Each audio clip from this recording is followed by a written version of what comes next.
our main event of the day. They've done it again. Fuck All In. They beat it. They haven't even had the All In show yet, and they beat it. And I say they because it's the same group of people. It's Ring of Honor, and this time New Japan's involved with the Garden, but Ring of Honor and Cody and the Bucks and the indie movement. But now they've sold out Madison Square Garden. What, 8 months in advance? Is it 9 months?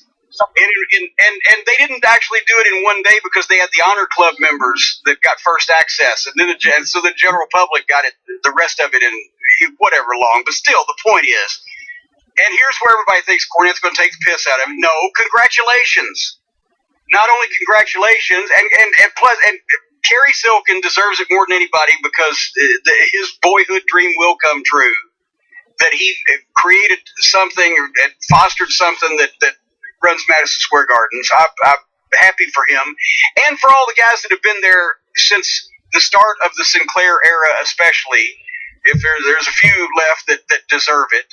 I didn't mean a few that deserve it. I mean there's a few left of those folks that deserve it. But it's hopefully going to be a blue wave in November, but it's a wrestling wave this year. Once again, I'm not taking the piss out of this accomplishment because nobody else has done it. And nobody else had Sinclair Broadcast legal team talking to the Garden to do it. But this is, again, and even more extreme, a backlash against the WWE. Motherfuckers, you think you own this whole thing? From the fans and the wrestlers. They're all getting together and working on the same side, which is good. But a lot of these people are doing this because this is history, because the time has come where they've had the Popeye cartoon moment. I've had all I can stand, I can't stand no more. And they're telling the WWE that they don't own wrestling, when they pretty much do own wrestling, but maybe not for long. So it's amazing that all these pieces are falling into the right place, and it couldn't happen without Sinclair Broadcasting's backing of Ring of Honor finally, financially, and we'll talk more about that here in a little while. It couldn't happen if everybody was pleased with the WWE product, either Madison Square Garden for not giving them dates, or the fans for, in these record numbers, saying, no, we want something else, and we want these guys to succeed. Has there ever been a point in time, even ECW, they'd still be in business. Their fans were loyal, but there weren't enough of them.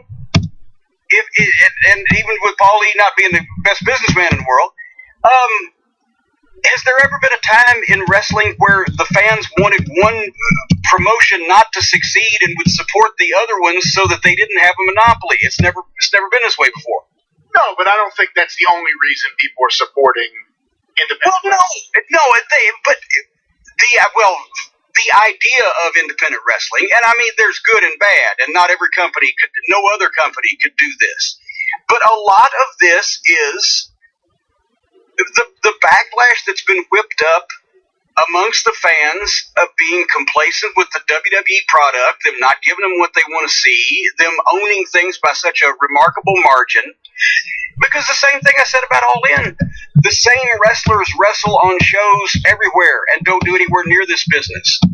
They have been able to make these shows, and it's a great promotional tool. They've been able to make these shows historic enough in such a way that either the boys are benefiting, or the struggling second place promotion, Ring of Honor, is benefiting, is making history, where it's an event and people need to be a part of it. Even if they can't even go, I think some of them are buying the general admission tickets just because they want to frame them. It's fucking brilliant.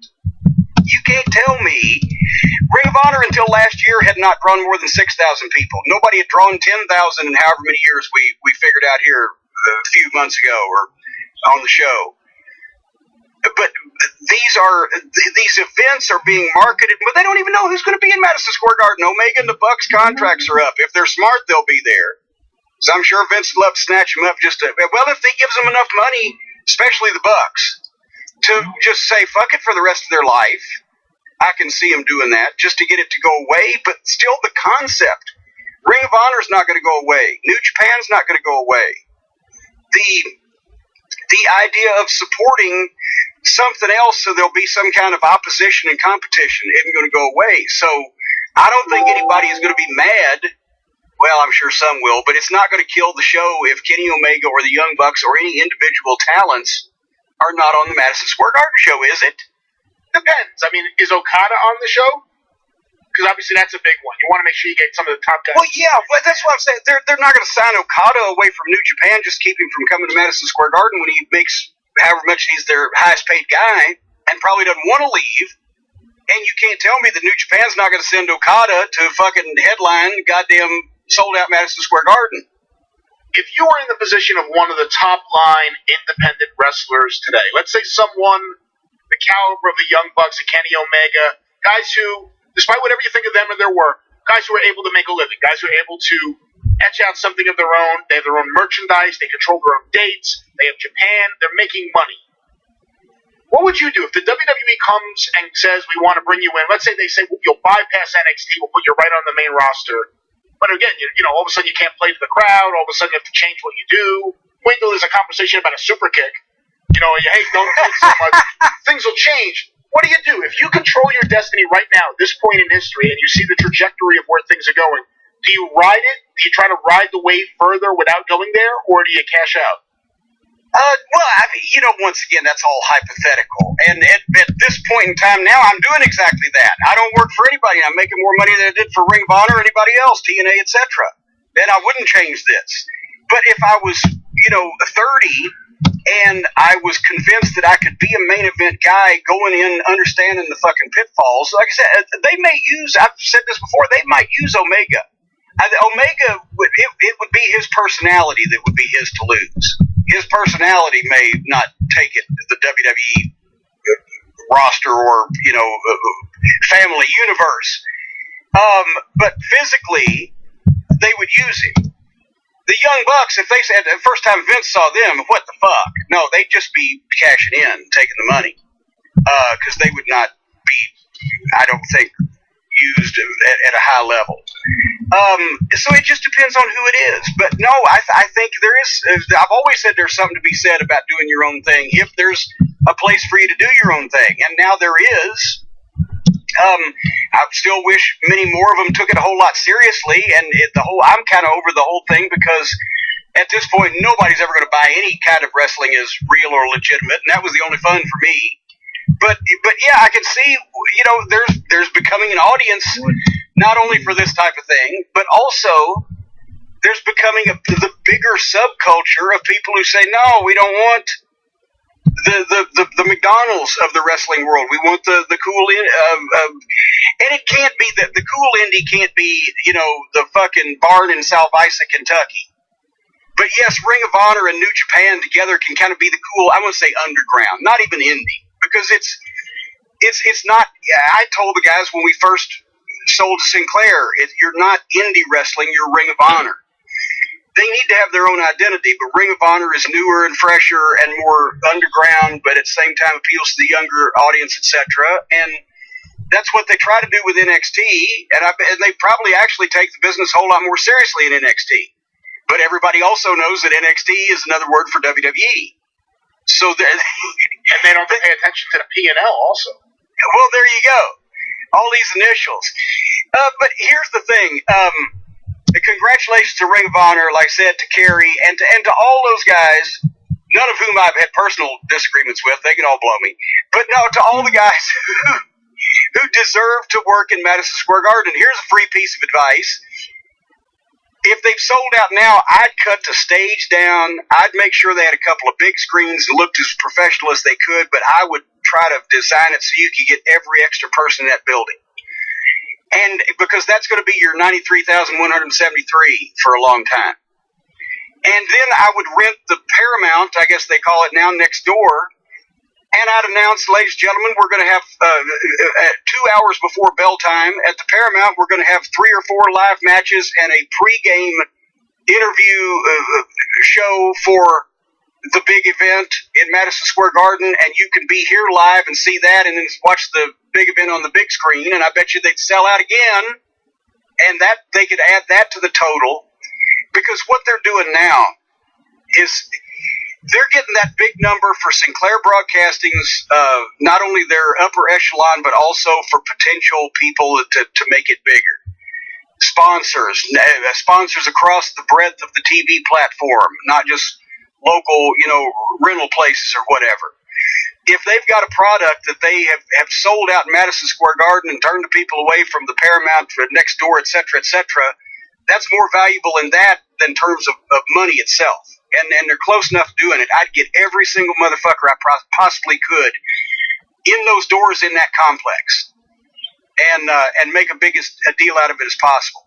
And the reason I want to talk about this today, and you saw it also, Mike Johnson had done a column on PW Insider, the one person to thank for Ring of Honor selling out Madison Square Garden. And people started tweeting that at me. I'm like, because now, once again, people who don't know the punchline here are going to think, now Cornette's going to blow himself. But you read, it was the story of the fact that Kerry was about to close down the night in New York in September, I believe, of 2009, when Bryan Danielson and Nigel McGuinness were both leaving to go to New York. He was going to close down. They had the HDNet TV show, but it wasn't making him any extra income. He was going to shut down. And just the week before that, I had got fired from TNA, and Kerry called me, and I'll tell this story in a second, but anyway, it tells that story and how that we tried to find people and finally did find people and contacts, etc., and got involved with Joe at Sinclair and sold the company. And the punchline is, so ladies and gentlemen, the person to thank for Ring of Honor selling out Madison Square Garden is Dixie Carter. Because if Dixie, basically, I'm paraphrasing this, I'm not reading it, but Dixie wasn't so fucking stupid when she got sideways with Jeff and sent him home over that issue. If she hadn't listened to that fucking idiot Vince Russo and instead had listened to the people that Jeff put in place that could run the company, then I wouldn't have gone to Ring of Honor. They wouldn't have got hooked up with fucking Sinclair Broadcasting, et cetera, et cetera. So Dixie Carter did all you wrestling fans a favor. And and the closing line was classic. It's wonderful that she finally had the success she dreamed of in wrestling, just not with the company she actually owned. But and some things have changed over the years. But the reason why that a lot of TV networks or systems or stations or whatever are either taking notice of wrestling, starting to be more disposed to listen to wrestling projects, or in Sinclair's case, spending more money on the one they got, is because the WWE just got $2 billion in a TV deal. And that's getting everybody said, suddenly wrestling is hot again. And I'm not talking about the in-ring and the business. And yes, things are coming up for the independents and et cetera. Although actually, case could be made, things went down for TNA at the same time they went up for Ring of Honor. So it flip-flopped real quick. But even just a few years ago, when TNA went from Spike to Destination America to fucking Pop to I don't even know. Is it still Pop now? What's going on with TNA Impact? I have no idea. Okay, well, the point is, and they were the number two. They couldn't, and they couldn't find any outlets. But now suddenly, more people in television as a whole are starting to look at wrestling because Vince got $2 billion. And now, just like in 1984, for those of us who lived through that, the people in the media and the people who make these decisions suddenly think wrestling is hotter than it's been in years when it's already been hot for a while. But it's that type of decisions amongst the TV networks and the media platforms and people that can put money into things. That's what determines whether wrestling gets hot these days or not in pretty much all cases. And so now it's an interesting time where things can happen.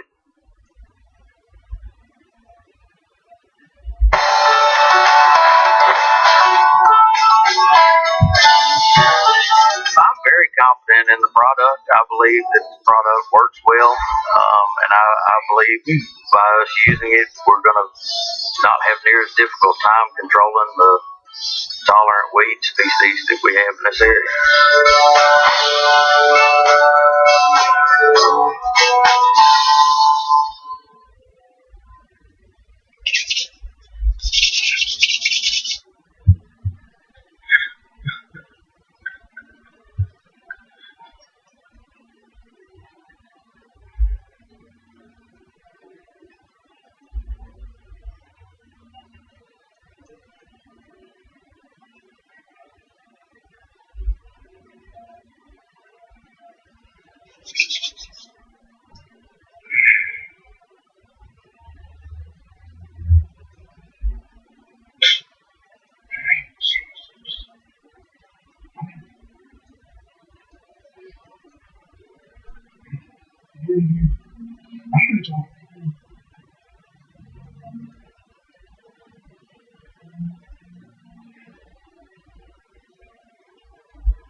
See.